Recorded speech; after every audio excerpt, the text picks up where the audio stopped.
Good day, Mommy Sir. It's a pleasure to introduce myself. I am Lovely Ayunga, 26 years old, married. I live in Santa Barbara, Pangasinan, Philippines. I am a mother of 1-year-old and 6-month son, and I'm a college graduate.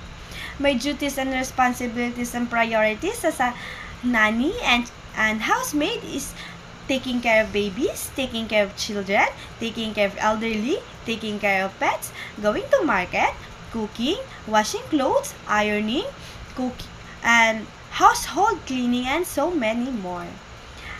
I'm not familiar in Cantonese and Mandarin, but I'm willing to learn, and I'm a fast-paced person.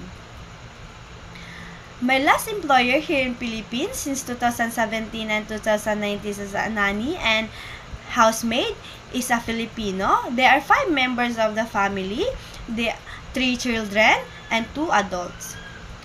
My duties and responsibilities is taking care of children, 2 years old girl and 5 years old boy. I'm doing feeding them, cooking nutritious food, going to school, and playing them, and teach them read and write.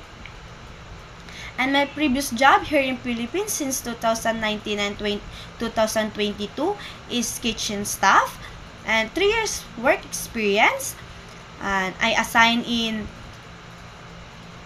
checking the stock, checking the equipment, prepare the food for the customer.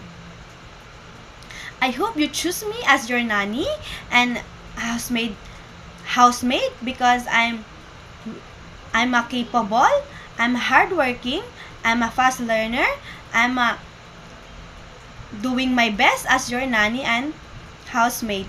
I hope you choose me as your nanny. Thank you and God bless.